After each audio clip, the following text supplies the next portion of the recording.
Hi sellers, welcome back to another episode of SellerSpeak. SellerSpeak is curated to document the journey of successful sellers to help our budding and growing sellers make the most of their Amazon journey. I'm Sagarika Mishra, Business Development Manager at SellerApp, and joining me today would be the CEO and co-founder of SoStocked, and might I say also a phenomenal thought leader in the Amazon space, Cohen. We will be talking about inventory management strategies for 2022. And in case you happen to have any questions, you can drop them down in the comment box below. And let's get started.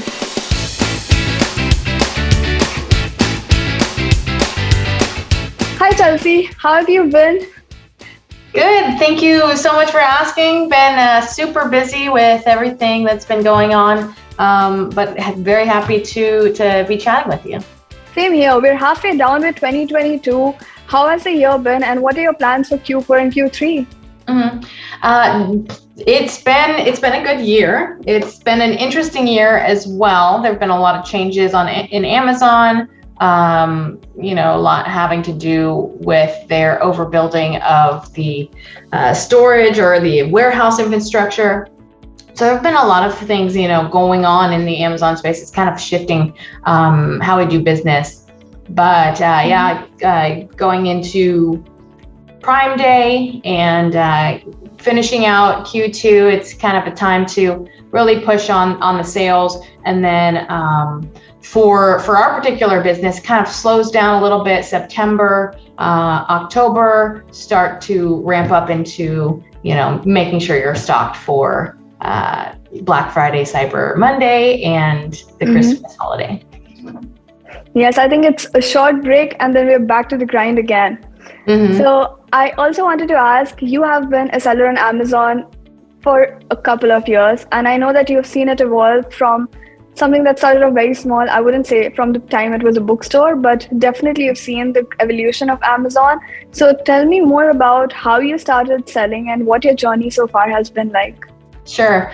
I started selling in 2014. So some time ago, I believe that's, 8 years ago, our first sale was in July of 2014. And really it started out with a couple of friends were selling. They had done a course called The Amazing Selling Machine. And so we decided we were going to try out that course. And that was really what taught us the foundation of, at that time, what was selling on Amazon. A lot has changed. In terms of reviews, in terms of what you're allowed to do with ranking, and just kind of the general process of how you go about. There's a lot of basics that are still the same. Talking to customers, how do you talk to customers? How do you get in front of customers? But in terms of a lot of the policies that have changed, people have had to really pivot and become. You used to be able to slap your label, your business name on a product and sell it, and you could just outmarket the competition. Now you have to be more unique and really build a business, really understand the operations side of the business as well, which, based on the supply chain being so volatile. It used to be, you place your order, 30 days, you could ship it. You'd get your stock into Amazon within 60 days. Now there's a lot less stability and there's a lot more time in between that. Agreed. And I think with e-commerce evolving so quickly during the pandemic, people have become, I can say, a little bit impatient in getting their orders. So it must be a challenge to have everything in place. Also, congratulations on completing 8 years on Amazon. That is great. Thank you.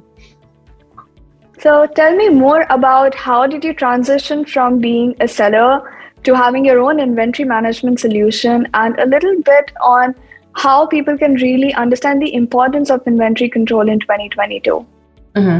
Yes. So really the process of becoming, a software SaaS creator really was out of necessity. I looking at my bottom line, looking at that I wasn't keeping as much money as I wanted to be keeping, and really understanding that was a pain point. We live in a space where you talk about top line revenue, how much are you selling, not how much are you keeping.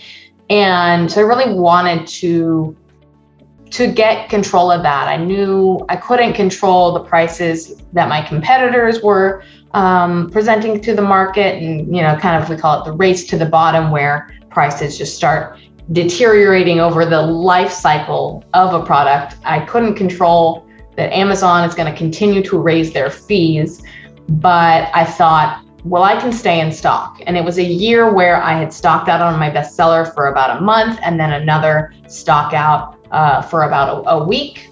And I was getting really frustrated. I said, okay, well, these were mistakes that I could have avoided.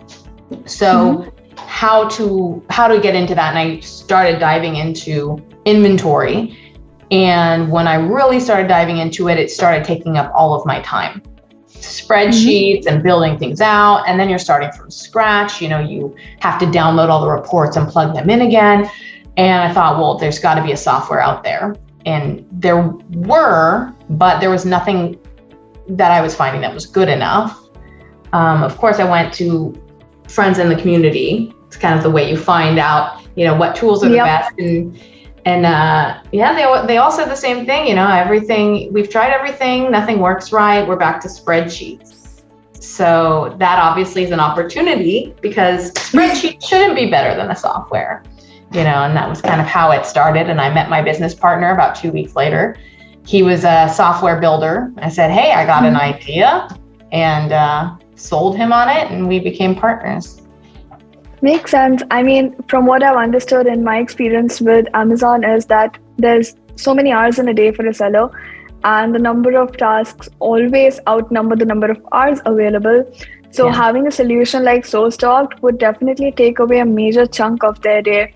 Even at SellerApp, we try to automate as much as we can so that, the seller can actually work on building their brand, figuring out what their message is, instead of putting in so many hours in so many other tasks apart from that. So since we're on this topic, tell me a little bit more about SoStocked. How does it work?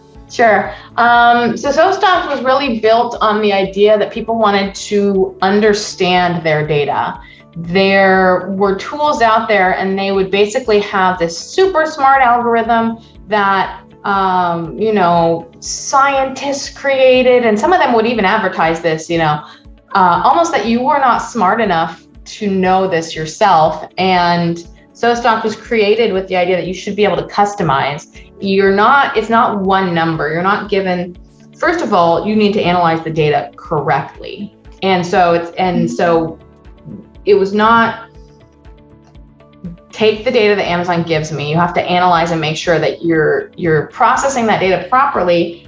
But then at the same time, you can't just take past data and expect that that's going to give you an accurate idea of what you might be able to sell, because the other aspect is, what are your plans for the future? Are you going to market? So you have to take the past data and combine that with future planning. And that was what these tools weren't doing. And so there's a lot of customization. Various different people look at their data differently, and they need to be able to customize their processes. So that's what SoStocked does, is it allows for what we call forecast modeling, not just forecasting where I spit out a number. It's, well, what if I did a sale? What's going to happen if I did this promotion? Oh, well, you can do that promotion, and it's going to be great for these products, but this one product, you don't have enough stock. You're going to run out of stock. And so it gives you the insight into, before you execute on the marketing, you can see what is going to happen, and then gives you the ability to create a purchase order around that, or a transfer order, and then being able to track that all along the process. It should be ready to ship pretty soon, what's on the ocean, what's arriving at Amazon, and then just dashboards to give you an insight into what's happening with your inventory. Awesome. So I believe that this would be a good way for sellers who are still recovering from the supply chain disruption that Amazon's been having to always be stocked, but not really overstocked, and have like a smooth flow there, I believe.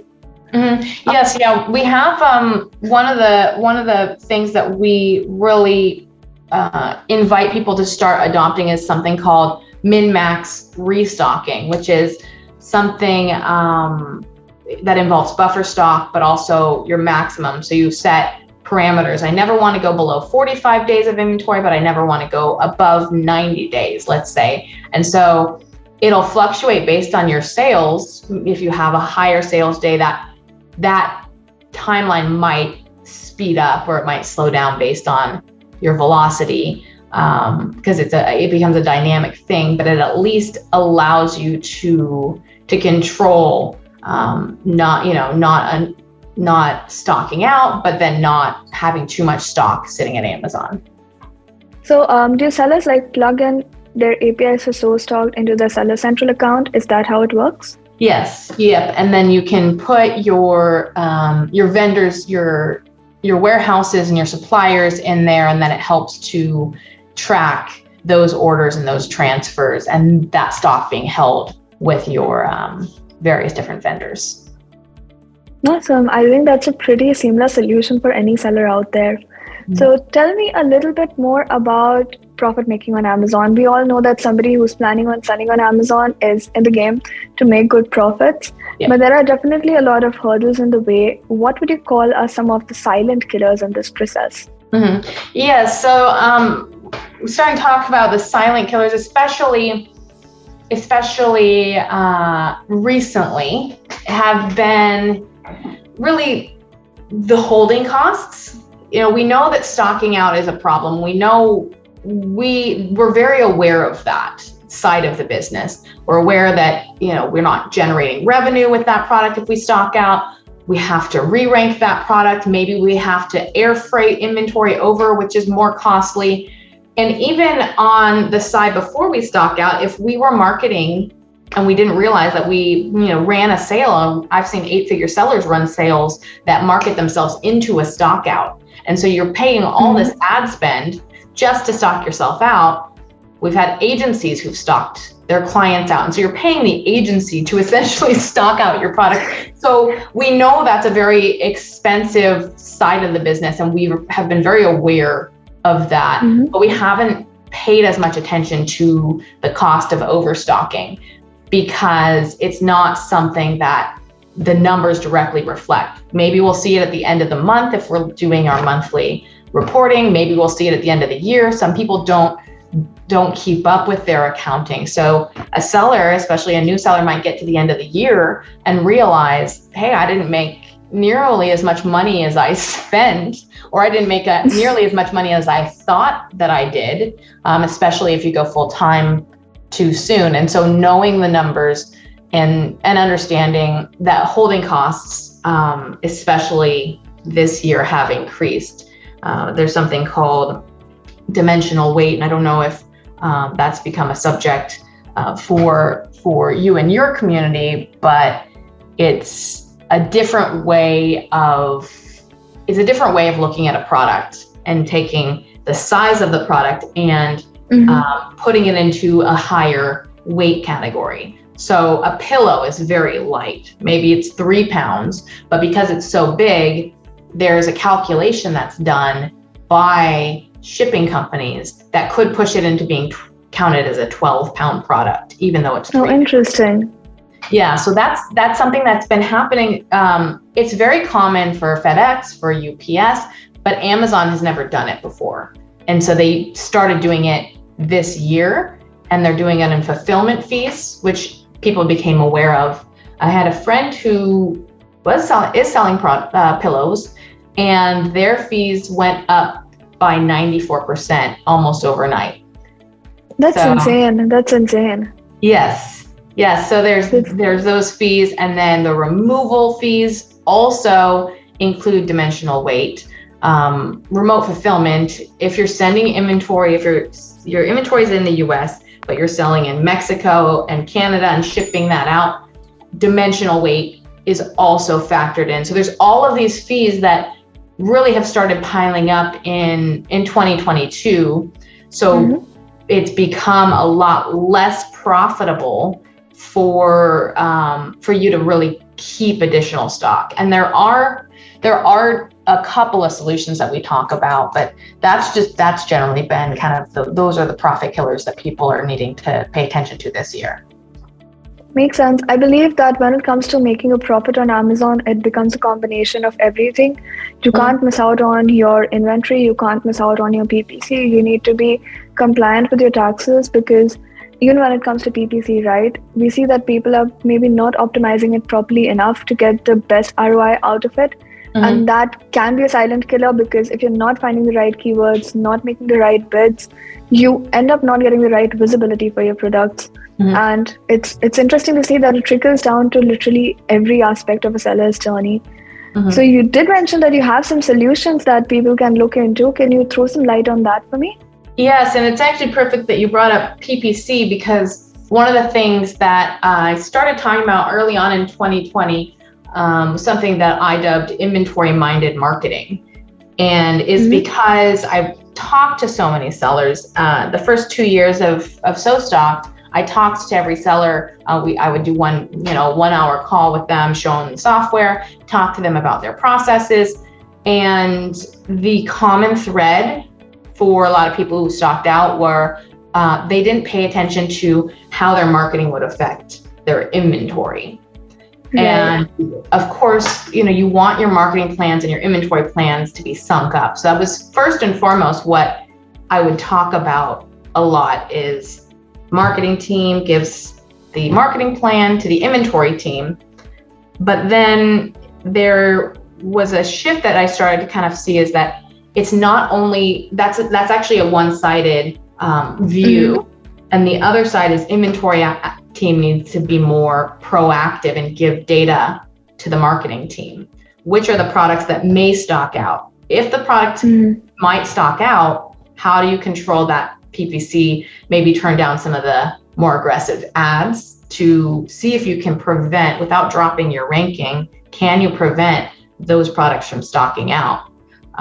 What are the products that are really extremely slow sellers and actually need to be liquidated because they're going to collect storage fees and they're not moving? Maybe you have such a slow product that it's selling, maybe you have half a year or a year's worth of inventory because you thought a product was going to do well and it's not. And now you need to move it. Well, if the marketing team isn't paying attention to that because it's really not a money maker, they might let it go and not pay attention, and then you've got all of these storage fees. That's going to be a cost to the company for sure. Yes, exactly. So it's the liquidation. I call it the liquidation report, which is the very, very slow sellers. The slow seller report, which is kind of in the range of it's not really a dud, but it's not performing like it should. That should be kind of a red flag as well. And then anything that you're overstocked, it could even be a bestseller. So the marketing team should have that data and be able to put that into their marketing plans. How are we going to get rid of the liquidation? How are we going to boost the slow sellers? How are we going to get rid of the overstock? And the overstock is very valuable because maybe you've got some keywords that you want to rank for. Well, you've got some excess inventory to play with. Definitely. And you can always look at reports on what is trending during which part of the year. Maybe there's a particular product that even though you have it overstocked, you can kind of keep it for the longer run if it has a longer shelf life and sell it out when it actually peaks. Or also, what are your thoughts about bundling such products, if it makes sense, that is? Yes, bundling products, especially if you've got a slow seller and you've got a product that is moving better, creating that additional listing for bundling the product might be an incentive to be able to move that additional stock. So, adding a little bit more to the revenue, as well as being able to move that additional inventory can be a good strategy. Got it. So I would like to end today's session by asking you about one of the biggest elephants in the room. That would be Prime Day. What do you think is a good way? I know everything's done in terms of deadlines for the Prime Day, but post Prime Day, if sellers do end up having excess inventory, what is a way that they can handle that? Yeah, so there are a couple of ways. The first way that really needs to be utilized is really how do we move that inventory on the Amazon marketplace? and things like flash sales. So coupons, promoting to your email list if you have one. You can do flash sales either from external traffic or simply through Amazon, lowering your price. There's also deals. There's something called outlet deals that you may qualify for. Amazon creates those deals if you have slow-moving inventory that you have an excess of. So you would go to your inventory dashboard and there's a section for excess inventory, and they might have an outlet deal offered to you. So those are a couple of ways to move it on Amazon. And then if it really comes down to it and you know that you're coming close to storage fees, there's liquidation. There's removal orders and there's liquidation. If you want to remove the inventory and try to sell it on another platform, that's something that can be done. You need to do the math on the removal fees, because the removal fees are twice as much as Amazon's liquidation program. But yeah, liquidation starts at 25 cents and removals start at 52 cents, and removals include dimensional weight. So your product may be more expensive. Yeah, that would be an increase. That would surely be a big increase. Yeah, so it's been a big increase. You're more incentivized to use Amazon's liquidation program if you don't know how you're going to move that inventory. But then you get rid of that inventory and Amazon pays you, 5 to 15% of the retail price. So you're not making a lot of money. So you need to kind of make that decision, do the math, but that should be a last ditch effort. You really should look at flash sales on the Amazon platform. Definitely. I think it must be like weighing everything you possibly can. But another interesting thing that I would like to add to this would be that Amazon really is making it a point that people stick to the platform and don't go anywhere else but Amazon. Yes. So while we were discussing about this and we were talking about the inventory management for Amazon, I did come up with another question. That would be understanding Buy with Prime and how that's going to affect inventory management for Amazon in the future. Buy with Prime, that's something that's interesting, because you can use your other platforms and use Amazon as a fulfillment method.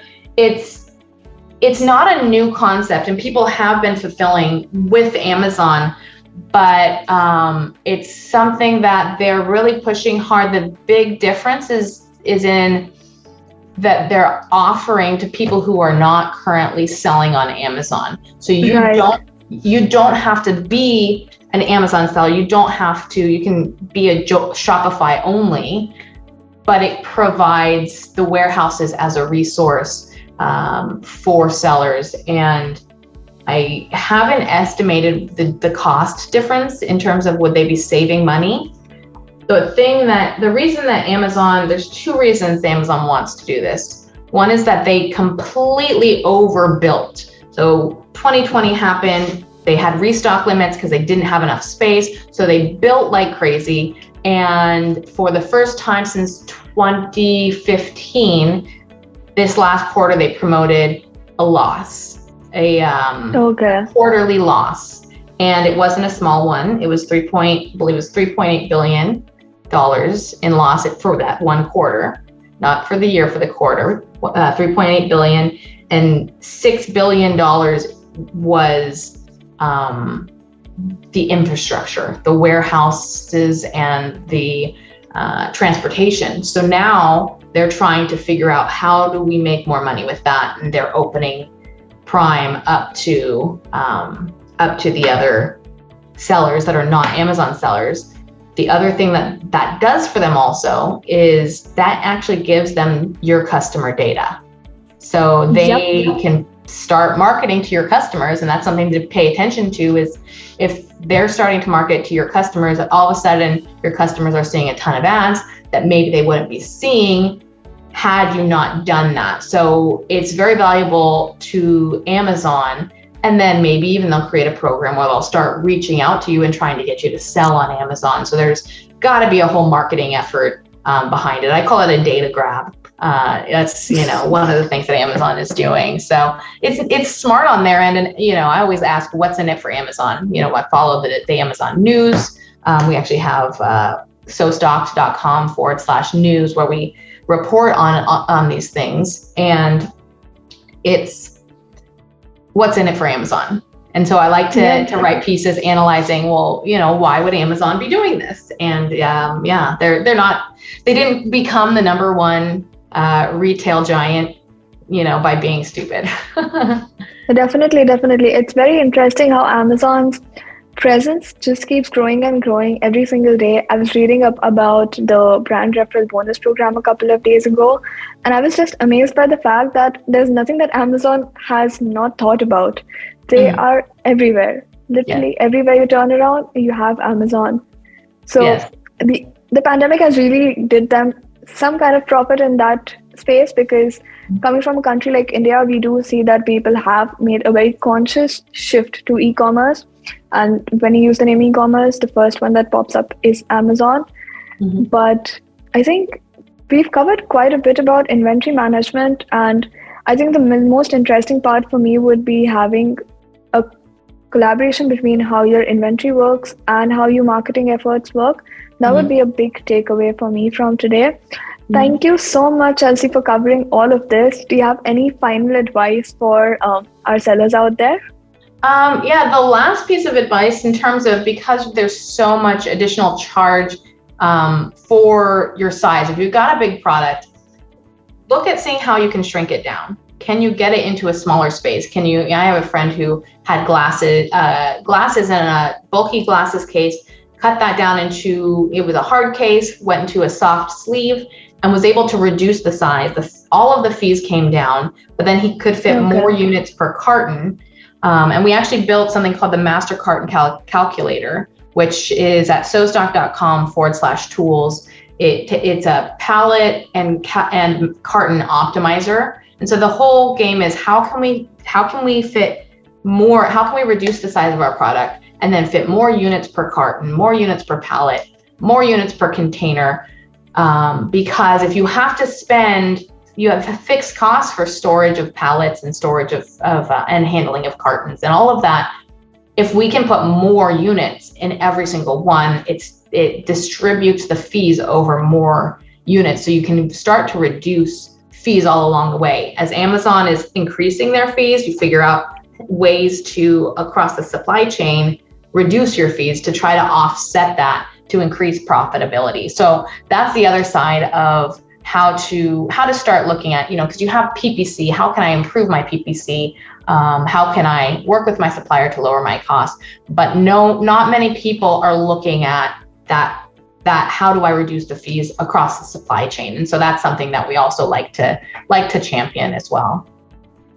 Makes sense. I think even with us, since Prime Day is around the corner and once it's over, one thing that we do ask our sellers to do is capitalize on all the data you get from it. Because they tend to miss out on it. They don't look at how to handle the inventory, how to handle the crucial information they're getting from it. And that ends up not really helping them out in the longer run. So I'm pretty sure it's important for them to have a very good view across the spectrum to make the most of whatever they're doing with their Amazon selling journey. So thank you so much, Chelsea. I myself have so much to read up about. So how can our sellers reach out to you for more questions about inventory? Sure. Go to SoStocked.com/connect. My socials are there. Shoot me a message. If you send me a friend request, shoot me a message. I heard of you on the SellerApp podcast. And we have our tools, our demo, a bunch of valuable links on there that you can use to look into SoStocked and inventory in general. Awesome. You know how to reach Chelsea, and I can vouch for it. She's very responsive. And in case you want to reach out to SellerApp, you can just email us at support@SellerApp. And in case you haven't watched any of the other SellerSpeaks before, don't forget to subscribe to the channel and have a look. Thank you so much for today, and happy selling.